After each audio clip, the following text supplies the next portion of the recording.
Good morning. You're listening to FloorDaily.net, and I'm Kemp Harr.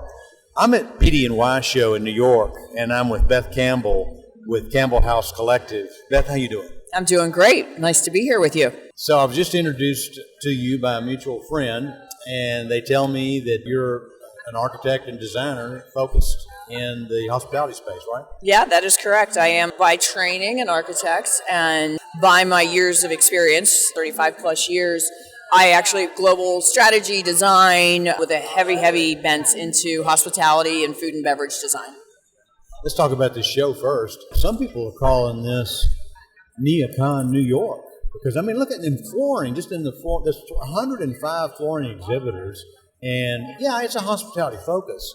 But there's A&D people here that are also doing retail and doing senior living. So you've got more than just hospitality here is what I'm seeing. Oh, 100%. And actually that's reflective of the design industry as a whole. And because what I'm finding in my exposure with my clients and with my team, we're finding that everybody is looking to do hospitality. Like hospitality is embedded now as a touch into commercial, like, into anything, corporate workplace, into retail. So everybody's got a touch, senior living particularly. But so hospitality is just it's about the guest experience and that mindset, and then how that design and the products then fit into all of those fronts. So seeing that holistically across the board globally. So, there's 5 or 6 vertical sectors in the commercial market, hospitality being one. How's the health of this sector? It's an interesting time, as always, right? And I think it's true for everybody. What we're seeing is, there's some economic headwinds, right? Because they're traveling, but they're traveling less, and or if they're traveling, they are spending less. And so I live in Las Vegas, and that's the case. We have the same number of people year over year coming in each weekend, but they're spending less money. So it's less money per person.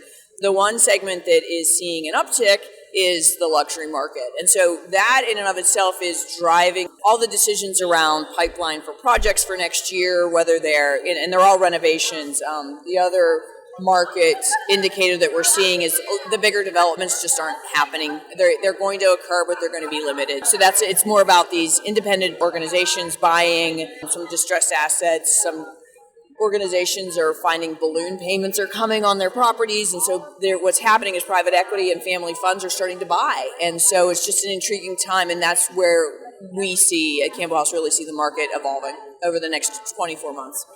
All right, so big separation between the haves and the have-nots. I went into a little seminar that was given earlier today about the luxe side of the business, and they're not buying a lot of materials. They're talking about the experience, so they're actually dialing back a little bit on finishes, is what I'm hearing.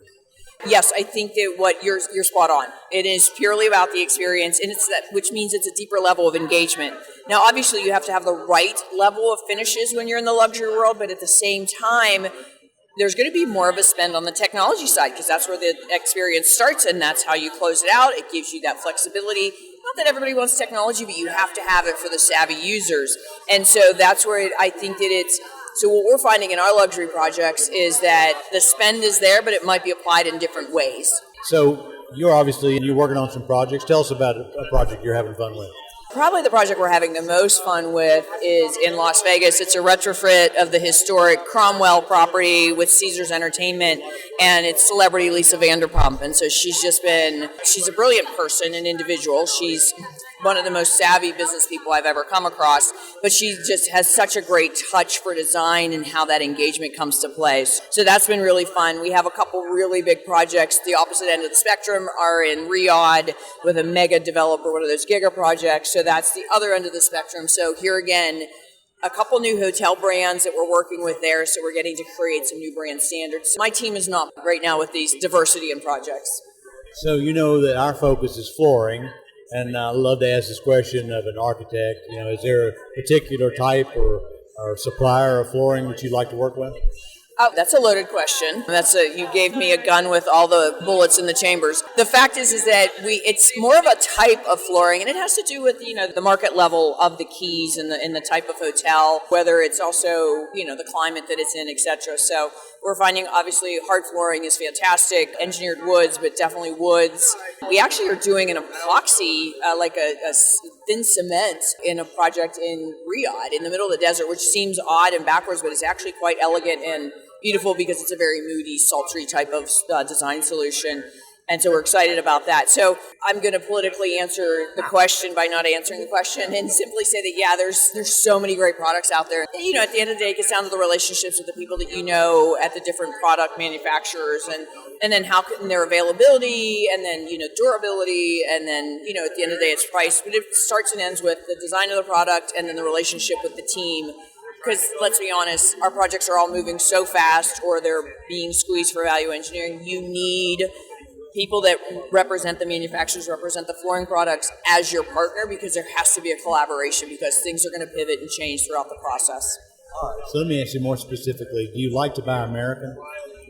We try to buy American, yes, when we can, and we have a few that we really like here locally in the States, but at the same time, it gets down to availability and price. One other question, sometimes you need to soften the sound in a room to make it cozy.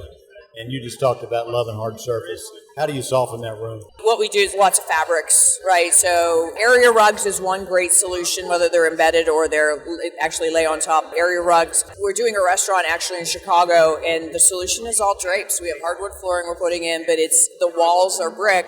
It's a gorgeous old, you know, retrofit, but what we're doing is we're hanging specific walls, floor to ceiling, with very thick, heavy drapes to help absorb that. And then occasionally we're putting in some ceiling baffles, and we have a series of leather tassels that are about 10 to 12 inches long, and we have about 600 of those. We're hanging from the ceiling in one area, so it's just we're trying to find different ways to soften the sound, but still allow us to have, you know, gorgeous and functional hard surface flooring.